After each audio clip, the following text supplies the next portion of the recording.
হাবিব সাল্লাল্লাহু আলাইহি ওয়াসাল্লাম বলেন, দুনিয়ার বুকে যদি কোনো ব্যক্তি ইসলামের পথে থাকে, কুরআনের পথে যদি থাকে একটা ব্যক্তি, এই ব্যক্তিকে যখন কবরের মধ্যে রাখা হবে, এই ব্যক্তিটা যদি নামাজুলা ব্যক্তি থাকে, হজুলা ব্যক্তি থাকে, যাকাতুলা ব্যক্তি যদি থাকে, আল্লাহর হাবিব তিনি ডাক দিয়ে বলেন, এই ব্যক্তিকে যখন কবরের মধ্যে রাখা হবে, যখন মুনকার নকির যখন আসবে তাকে প্রশ্ন করার জন্য, এই ব্যক্তির প্রশ্নের জবাব দিতে হবে না, কুরআন তার জবাব দিতে থাকবে।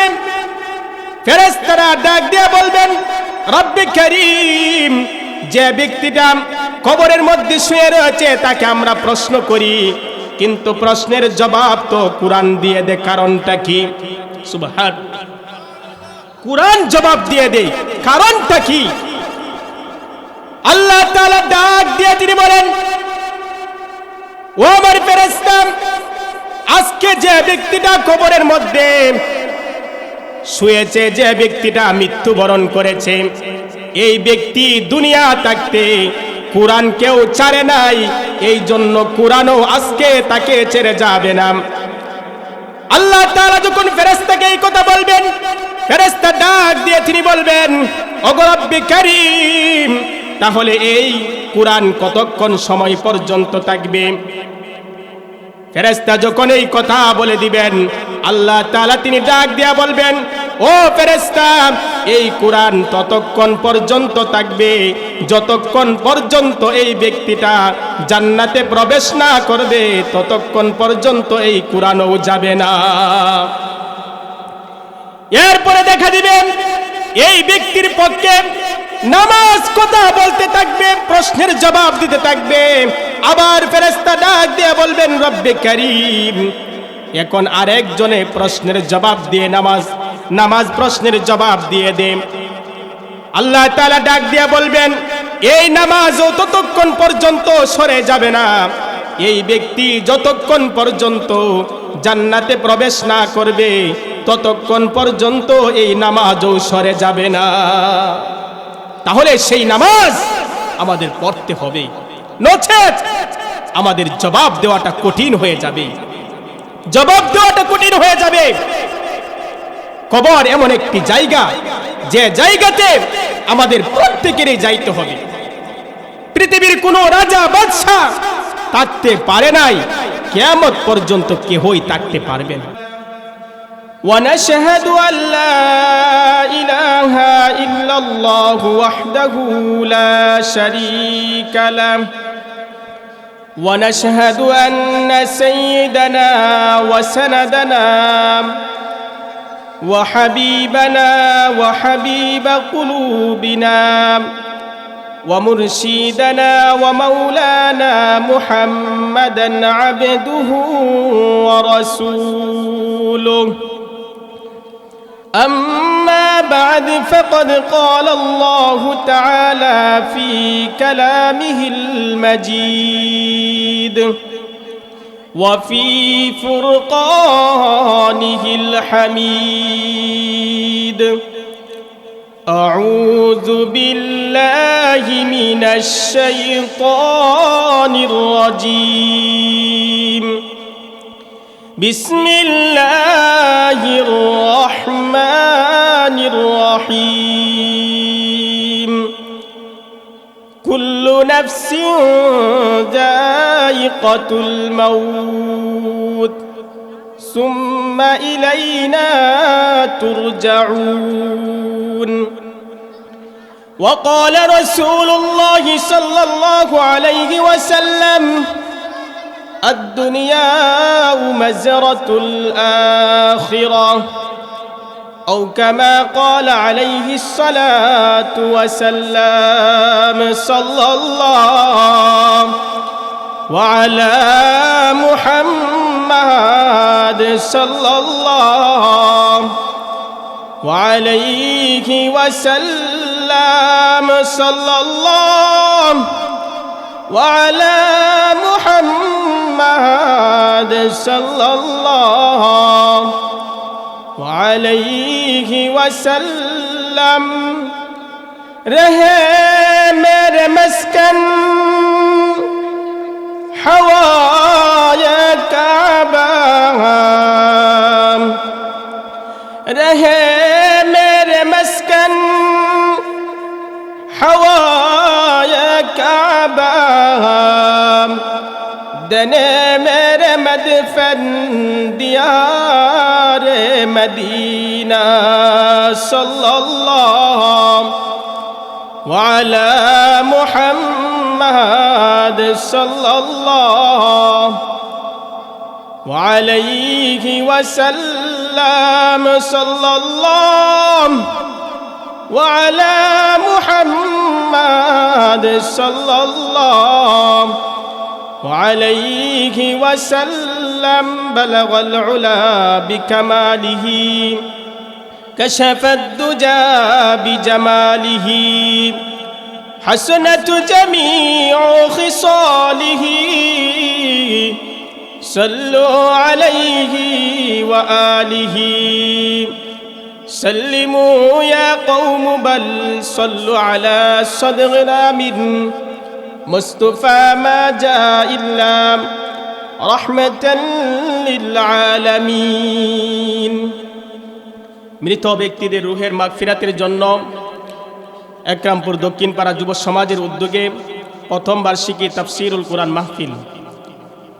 উক্ত মাহফিলে শ্রদ্ধাভাজন প্রধান অতিথি সাহেব, সভাপতি সাহেব, আজকের এই মাহফিলের সম্মানিত প্রধান মেহমান আল্লামা নুরুল ইসলাম সাহেবের সুযোগ্য সাহেবজাদা হযরত মাওলানা মুফতি কামরুল ইসলাম মলিফুই সাহেব, ইনশাআল্লাহ উনি উপস্থিত হয়ে যাবেন। আমাদের এই মাহফিলের আরেকজন প্রধান আকর্ষণ, অত্যন্ত সুন্দর আলোচনা করেন মুফতি ইউসুফ আল হুসাইনি। উনি অলরেডি আমাদের এনে উপস্থিত আছেন, অল্প কিছুক্ষণ সময়ের মধ্যে উনি চলে আসবেন। আজকে যে এত সুন্দর একটি জান্নাতি এই মাহফিল, এই মাহফিলটা পেয়ে আপনারা খুশি না বেজার? এই মাহফিলটি কি আগামী কাল থাকবে এই জায়গাতে? এই জায়গাতে থাকবে না। হাজারো যদি চেষ্টা করি তাহলে সেই মাহফিল থাকবে না। থাকবে কিন্তু জান্নাতি একটি বাগান। আল্লাহর হাবিব সাল্লাল্লাহু আলাইহি ওয়াসাল্লাম তিনি বলেন, যে জায়গাতে কোরআন এবং হাদিসের কথাবার্তা হয়, পৃথিবীর শ্রেষ্ঠ জায়গা হলো সেই জায়গাটা। এমন একটি জায়গাতে আছেন, এই জায়গাটা আজকে জনাব গিয়াসউদ্দিন সাহেবের জায়গা নামে পরিচিত নয়, এই জায়গাটা হলো জান্নাতে নামে পরিচিত। এমন একটি জায়গা, অত্যন্ত গুরুত্বপূর্ণ একটি জায়গা। জান্নাতে মানুষ, আমরা জান্নাতে যাওয়ার জন্য সবাই কিন্তু আশা করি না? সবাই আশা যে আমরা জান্নাতে যাব, কিন্তু সেই জান্নাতে যদি যাইতে হয় তাহলে জান্নাতের কাজ করে নাকি কাজ না করে? কাজ যদি করতে হয়, দুনিয়াতে কোনো কিছু যদি ফসলের আশা করি ভালো কিছু, তাহলে আমার দেখা যায় আপনার ভালো এটার পিছনে মেহনত করতে হয়। তাহলে জান্নাতেও যদি যাইতে হয় তাহলে আমার দিনে লাইনে মেহনত করতে হবে।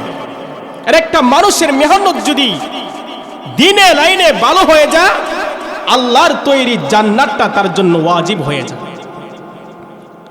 আসুন আপনাদের সম্মুখে আজকে যে মৃত ব্যক্তিদের রুহের মাগফিরাতের জন্য আজকের মাহফিল, আমি এই সম্বন্ধে আপনার ছোট্ট একটা আয়াত তেলাওয়াত করেছি। আল্লাহ বলেন, কুল্লু নাফসিন যায়িকাতুল মাউত। পৃথিবীর সকল মানুষ, সকল মাখলুকাত মৃত্যুর যে স্বাদ, এটা প্রত্যেকের সামনে একদিন না একদিন আসবে। একদিন না একদিন সেই মৃত্যুর পেয়ালা প্রত্যেকটা মানুষেরই পান করতে হবে। এজন্য মৃত্যুর পেয়ালা যেহেতু আমার পান করতে হবে, তাহলে কবরে গিয়ে আমি ভালো কাজ করব নাকি দুনিয়া থাকতেই কাজ করতে হবে? দুনিয়া থাকতে আমার সেই কবরের ভালো কিছু যদি কবরের মধ্যে পাইতে হয়, তাহলে এই দুনিয়া থেকেই আমার ভালো কিছু করে যাইতে হবে যদি আমি জান্নাত আমার পাওয়া লাগে। কবর এমন একটি জায়গা, আমার আগে জুনায়েদ আহমদ ইলিয়াসী অত্যন্ত সুন্দর কথা বলতেছিলেন যে কবর এমন একটি জায়গা, এই জায়গাটা কাহারও জন্য ফুলের বাগান হয়ে যাবে, আবার কাহারও জন্য এই কবরেই দেখা যায় কষ্টের জায়গা হয়ে যাবে। কবর এমন একটি জায়গা যে জায়গাতে আপনার নেকি ছাড়া কোনো কিচ্ছু ফায়দা আসবে না। আপনার দল আছে, আপনার ক্ষমতা আছে, আপনার অর্থ সম্পদ আছে, কিচ্ছু সেদিন ফায়দা আসবে না। আপনার বড় ম্যাজিস্ট্রেট আছে, নেতা কর্মী আছে, সেদিন চলবে না। একমাত্র চলবে সেদিন আপনার দেখা যা আমল। আমল যদি ভালো থাকে, নিয়তের কাজ যদি সে যদি করতে পারে, অবশ্যই অবশ্যই তার সাথে কবর ভালো ব্যবহার করে। দেখেন আল্লাহর নবীর মেয়ে হযরতে ফাতেমা রাদিয়াল্লাহু তাআলা আনহা, তিনার যখন মৃত্যু হয়ে গেলেন, ওনার স্বামী হযরতে আলী রাদিয়াল্লাহু তাআলা আনহু তিনি কবরে নিয়ে গেলেন। ওনার দুইজন ছেলে হযরতে হাসাইন হযরতে হুসাইন রাদিয়াল্লাহু তাআলা আনহুমা ওনারা নিয়ে গেলেন, সাথে আরেকজন সাহাবী গেলেন হযরত আবু যর গিফারি রাদিয়াল্লাহু তাআলা আনহু। কবরের মধ্যে নবীর মেয়ে হযরতে ফাতেমা রাদিয়াল্লাহু তাআলা আনহা ওনাকে যখন কবরের মধ্যে রাখলেন, আপনারা সবাই অবগত আছেন যে ফাতেমা রাদিয়াল্লাহু তাআলা আনহাকে আল্লাহ তাআলা দুনিয়াতে জান্নাতে সার্টিফিকেট দিয়ে দিয়েছেন। সুবহানাল্লাহ। এই মহিলাকে যখন কবরের মধ্যে রাখেন, কবরের মধ্যে রাখার সময় আল্লাহর নবীর সাহাবী হযরতে আবু যর গিফারি রাদিয়াল্লাহু তাআলা আনহু তিনি কবরকে লক্ষ্য করিয়া কিছু কথা তিনি বলেছিলেন। আল্লাহর নবীর সাহাবী হযরত আবু যর গিফারি রাদিয়াল্লাহু তাআলা আনহু আল্লাহর নবীর মেয়ে মা ফাতেমা রাদিয়াল্লাহু তাআলা আনহা ওনাকে যখন কবরের মধ্যে রাখলেন, আর এই রাখার সময় আল্লাহর নবীর সাহাবী হযরত আবু যর গিফারি রাদিয়াল্লাহু তাআলা আনহু তিনি কবরকে লক্ষ্য করিয়া বললেন, ওরে কবর তুমি লক্ষ্য করে শুনো, তোমার কাছে আজকে এমন একজন মহিলাকে রেখে যাচ্ছি যিনি হলেন আল্লাহর নবীর মেয়ে ফাতেমা রাদিয়াল্লাহু তাআলা আনহা। আল্লাহর নবী যাকে আল্লাহ সৃষ্টি না করলে এই কুল কায়নাতটা তিনি সৃষ্টি করতেন না, ওনার মেয়েকে তুমি তোমার মধ্যে রেখে যাচ্ছি কবর, তার সাথে কিন্তু তুমি খারাপ ব্যবহার করবে না। কবর থেকে কোনো জবাব আসলো না।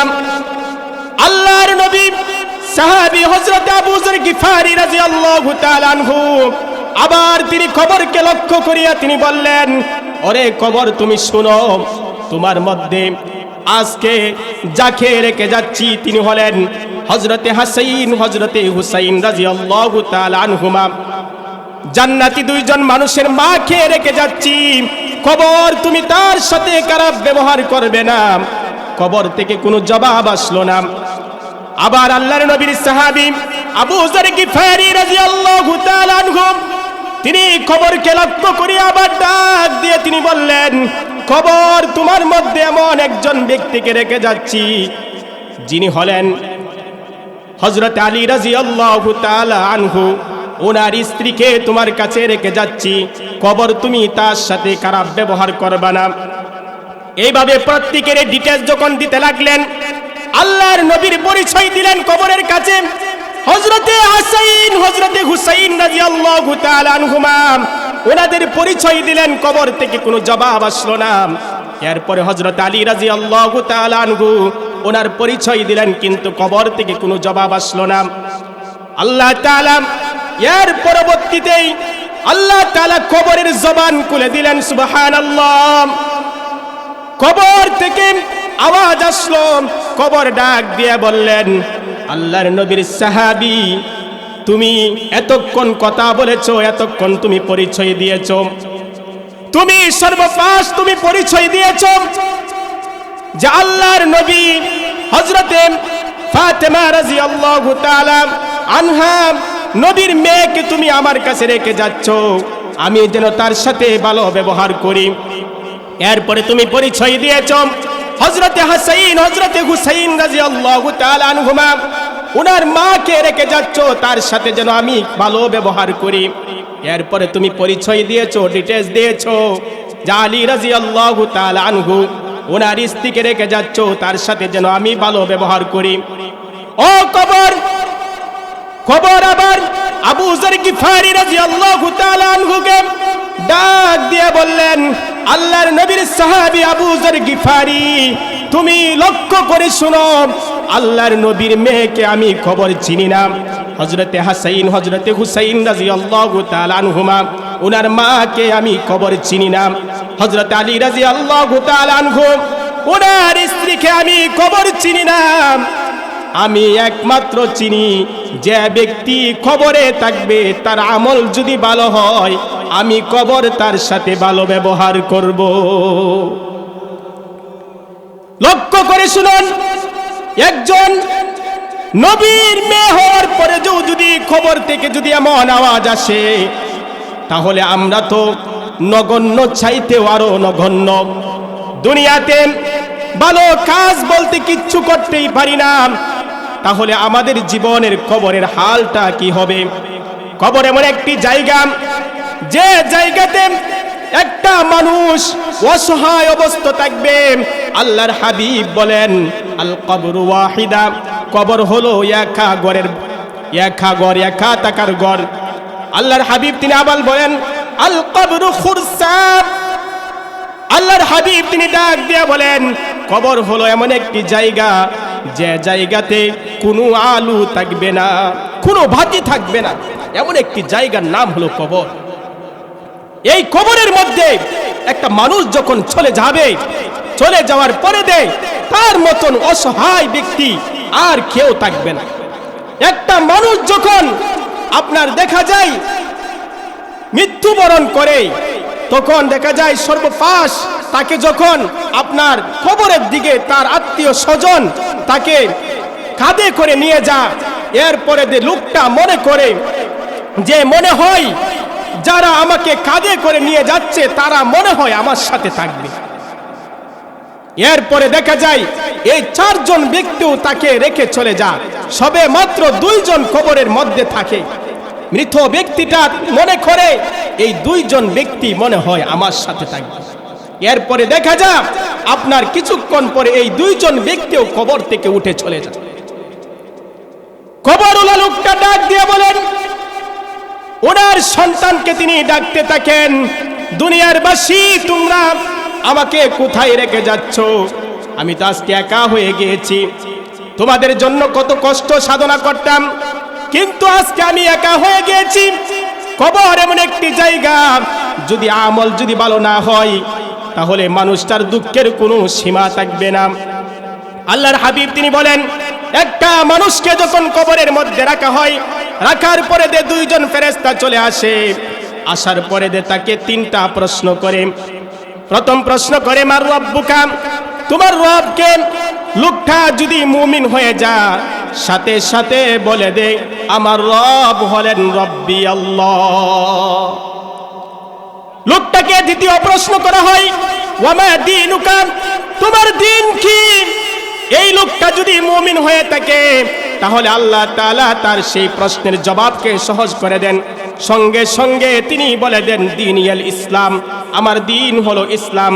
এরপরে যদি দেখা যায় এই লোকটাকে তৃতীয় প্রশ্ন করা হয়, ওই যে দেখা যায় একজন মহামানব, এই মানবটাকে তুমি কি অবশ্যই চিনো কিনা? দেখা যায় দুনিয়াতে যদি নবীর পথের উপরে যদি তাকে, সঙ্গে সঙ্গে এই লোকটা বলে দিবে উনি হলেন মুহাম্মাদুর রাসূলুল্লাহ সাল্লাল্লাহু আলাইহি ওয়াসাল্লাম। আমরা কি চাই না যে আল্লাহ তাআলা যেন আমাদের কবরের মধ্যে যেন এই তিনটা প্রশ্নের জবাব যেন আমরা দিতে পারি? আল্লাহ পাক আমাদের সকলকে তৌফিক দান করুন। যদি আপনার সেই জবাব যদি একটা মানুষ যদি না দিতে পারে, তাহলে তার জন্য আল্লাহ তাআলা, এই লোকটা যদি মুমিন না হয়, মুনাফিক হয়, যদি দ্বীনের উপরে যদি না থাকে, তাহলে দেখা যায় লোকটা সঙ্গে সঙ্গে বলে দিবে লা আদরি, লা আদরি, আমি কিচ্ছু জানি না। যখন রবের কথা বলা হবে বলবে আমি কিচ্ছু জানি না। যখন দিনের কথা বলা হবে লোকটা বলবে কিচ্ছু জানি না। যখন নবীর কথা বলা হবে লোকটা বলবে আমি চিনি না। তাহলে যদি সেই রবের পরিচয় যদি সঠিক পরিচয় দিতে হয় তাহলে এই দুনিয়ার থেকে আমার দিতে হবে, ভালো পথে থাকতে হবে, তাহলে আমি দিতে পারবো, নচেত আমি দিতে পারবো না। একটা মানুষ যদি দিনের পথে দুনিয়ার মধ্যে থাকে তাহলে দ্বীনুল ইসলাম, ইসলামের পরিচয় সে দিতে পারবে। তাহলে এই হাদিস থেকে আমরা একটা বিষয় শিক্ষা, যে আমি যদি দুনিয়ার বুকে যদি ইসলামের পথে যদি থাকি অবশ্যই অবশ্যই কবরের মধ্যে আমি সেই প্রশ্নের জবাব আমি দিতে পারব। আর যদি ইসলামের বিরোধিতা করি, কোরআনের বিরোধিতা যদি করি, কোরআনওয়ালা মানুষদের যদি বিরোধিতা করি তাহলে সেই প্রশ্নের জবাব আমি দিতে পারবো না। কেন একটা মানুষ একটা জিনিসের বিরোধিতা করলো, এই জিনিস তো সে কোনোদিন সাকসেসফুল ভাবে সে করতে পারবে না। এই জন্য দুনিয়া থাকতেই আমার সেই আখেরাতের পুঁজি আমার দুনিয়া থাকতেই করতে হবে, নচেত কবরের মধ্যে যদি আমি আটকা পড়ে যাই তাহলে দেখা যায় অনেক কঠিন হয়ে যাবে। যেদিন মা তার সন্তানকে চিনবে না, সন্তান তার মাকে চিনবে না। আল্লাহ বলেন হাসরের ময়দানটা এত কঠিন একটি ময়দান হবে। আল্লাহর হাবিব সাল্লাল্লাহু আলাইহি ওয়াসাল্লাম তিনি ডাক দিয়ে একদিন বললেন, আয়েশাকে ডাক দিয়ে বললেন, ওগো আয়েশা, হাসরের ময়দানটা এত কঠিন একটি ময়দান হবে যে ময়দানের মধ্যে মানুষের পরনের মধ্যে কোনো কাপড় থাকবে না। আল্লাহর নবীর স্ত্রী হযরত আয়েশা রাদিয়াল্লাহু তাআলা আনহা তিনি ডাক দিয়ে তিনি বললেন, ওগো আল্লাহর হাবিব, আপনি কি বলেন পরনের মধ্যে কোনো কাপড় থাকবে না? তাহলে কি সেদিন কোনো পর্দার বিধান কি থাকবে না? আল্লাহর হাবিব তিনি ডাক দিয়ে বললেন, ওগো আয়েশা, তুমি কাপড়ের কথা বলো, হাসরের ময়দানটা এত কঠিন একটি ময়দান হবে যে ময়দানের মধ্যে মানুষের জবানের মধ্যে একটি শব্দই শুধু থাকবে, ইয়া নাফসি ইয়া নাফসি, আল্লাহ তুমি আমাকে বাঁচাও, আল্লাহ তুমি আমাকে বাঁচাও। এই শব্দ ছাড়া আর দ্বিতীয় কোনো শব্দ থাকবে না। এত কঠিন একটি ময়দান হবে সেদিন। সেদিন কোনো সম্পদ কাজে আসবে না, সেদিন কোনো ক্ষমতা কাজে আসবে না, সেদিন কোনো দেখা যায় বাহাদুরি কাজে আসবে না। সেদিন একমাত্র কাজেই লাগবে আমার আমল যদি ভালো থাকে, সেই আমল আমার পক্ষে সাক্ষী দিয়ে দিবে। আল্লাহর হাবিব সাল্লাল্লাহু আলাইহি ওয়াসাল্লাম বলেন, দুনিয়ার বুকে যদি কোনো ব্যক্তি ইসলামের পথে থাকে, কোরআনের পথে যদি থাকে একটা ব্যক্তি, এই ব্যক্তিকে যখন কবরের মধ্যে রাখা হবে, এই ব্যক্তিটা যদি নামাজুলা ব্যক্তি থাকে, হজুলা ব্যক্তি থাকে, যাকাতুলা ব্যক্তি যদি থাকে, আল্লাহর হাবিব তিনি ডাক দিয়ে বলেন, এই ব্যক্তিকে যখন কবরের মধ্যে রাখা হবে, যখন মুনকার নকির যখন আসবে তাকে প্রশ্ন করার জন্য, এই ব্যক্তির প্রশ্নের জবাব দিতে হবে না, কুরআন তার জবাব দিতে থাকবে। ফেরেশতারা ডাক দিয়ে বলবেন, রব্বে কারীম, যে ব্যক্তিটা কবরের মধ্যে শুয়ে রয়েছে তাকে আমরা প্রশ্ন করি, কিন্তু প্রশ্নের জবাব তো কুরআন দিয়ে দেয়, কারণটা কি? সুবহানাল্লাহ, কুরআন জবাব দিয়ে দেয়, কারণটা কি?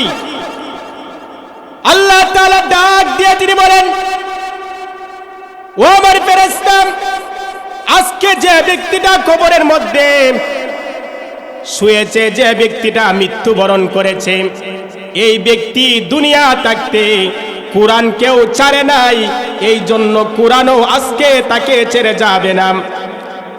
আল্লাহ তাআলা যখন ফেরেশতাকে এই কথা বলবেন, ফেরেশতা ডাক দিয়ে তিনি বলবেন, ওগো রব্বে কারীম, তাহলে এই কুরআন কতক্ষণ সময় পর্যন্ত থাকবে?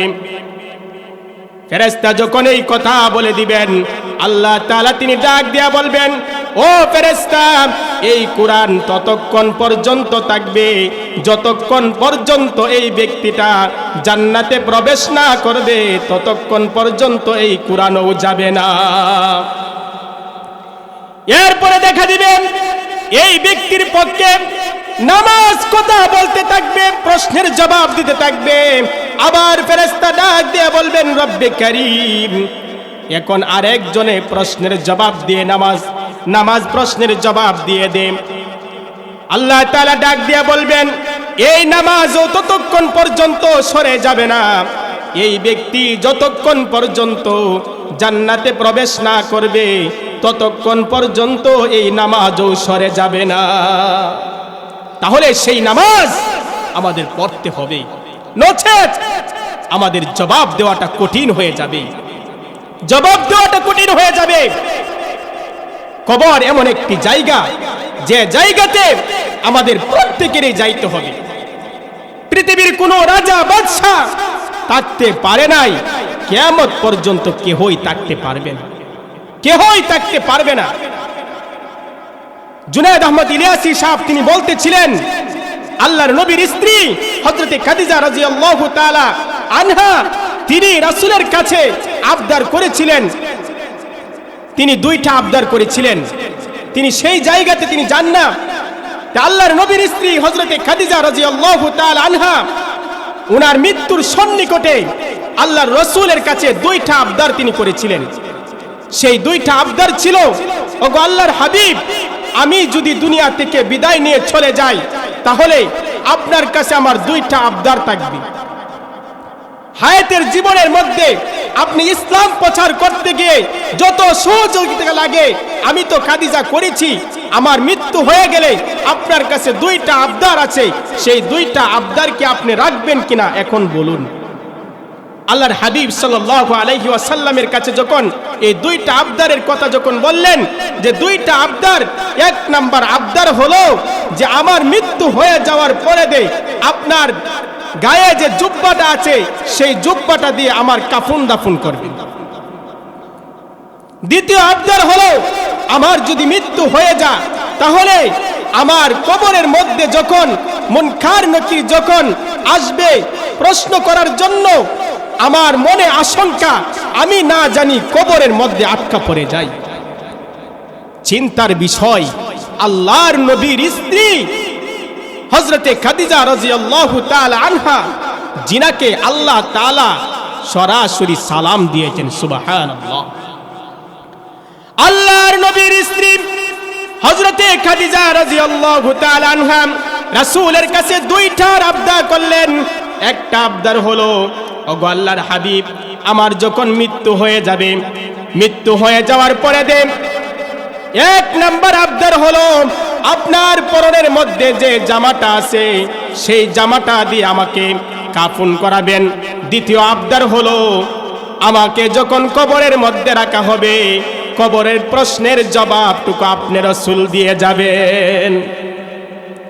আল্লাহর হাবিব সাল্লাল্লাহু আলাইহি ওয়াসাল্লাম আল্লাহর নবীর স্ত্রী হযরতে খাদিজা রাদিয়াল্লাহু তাআলা আনহা ওনার যখন মৃত্যু হয়ে গেল, মৃত্যু হয়ে যাওয়ার পরে আল্লাহর নবী তার ওসিয়ত অনুযায়ী, কথা অনুযায়ী সর্বপাশ তিনি ওনার জুব্বাটা দিয়ে উনাকে কাফন করলেন। এরপরে তিনি দাফন করলেন, জানাজা পড়াইলেন। জানাজার পড়ানোর পরে আল্লাহর নবীর স্ত্রী হযরতে খাদিজা রাদিয়াল্লাহু তাআলা আনহা উনাকে কবরের মধ্যে রাখলেন। সকল সাহাবী চলে গেল। সকল সাহাবী যখন চলে গেল, আল্লাহর হাবিব সাল্লাল্লাহু আলাইহি ওয়াসাল্লাম হযরতে খাদিজা রাদিয়াল্লাহু তাআলা আনহা উনার কবরের পাশের মধ্যে তিনি অপেক্ষা করতে লাগলেন। এমন সময়ে হযরত আবু বকর রাদিয়াল্লাহু তাআলা আনহু তিনি ডাক দিয়ে বললেন, ওগো আল্লাহর হাবিব, সবাই তো চলে গিয়েছে, চলুন আপনাকে নিয়ে আমিও বাড়িতে চলে যাব। আল্লাহর হাবিব ডাক দিয়ে তিনি বললেন, ওরে আবু বকর, সবাই চলে যাইতে পারে, আমি নবী যাইতে পারি না।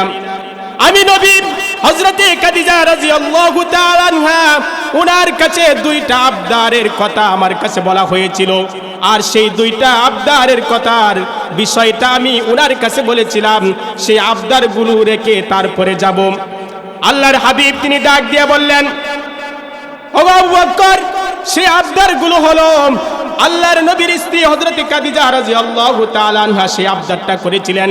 প্রথম আবদার হলো যে ওনার গায়ের যে জুব্বাটা আছে সেই জুব্বাটা দিয়ে যেন তাকে কাফন করেন।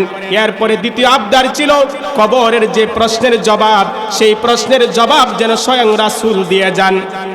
আল্লাহর হাবিব সাল্লাল্লাহু আলাইহি ওয়াসাল্লাম তিনি যখন সেই মুনকার নাকিরের প্রশ্নের সওয়ালের অপেক্ষা করতেছিলেন, এমন সময়ে আল্লাহ তাআলা জিবরাইল আমিনের মাধ্যমে সংবাদ পৌঁছে দিলেন।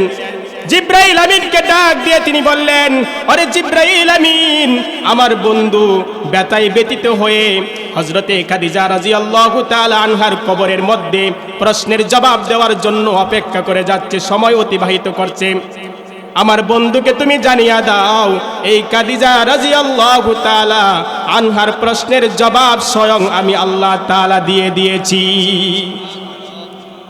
দেখেন, একজন নবীর স্ত্রী হওয়ার পরে দেও জান্নাতের সুসংবাদ প্রাপ্তি নারী হওয়ার পরে দেও দেখা যায় কবরের প্রশ্নের জবাবের কত চিন্তা তিনি করেছেন। এজন্য আমাদের সেই কবরের চিন্তা আমাদের এখন থেকে নিতে হবে। যদি মৃত্যুর পরে সেই চিন্তা করি তাহলে কোনো কাজে আসবে না। এজন্য আসুন আমরা যেন বেশি বেশি করে মৃত্যুর কথা স্মরণ করতে পারি, পাশাপাশি যে কোন নেক আমল যেন আমরা করতে পারি। আল্লাহ পাক আমাদের সকলকে তৌফিক দান করুন। সকলে বলুন আমিন। ওয়া আখিরু দাওয়ানা আনিল হামদুলিল্লাহি রাব্বিল আলামিন।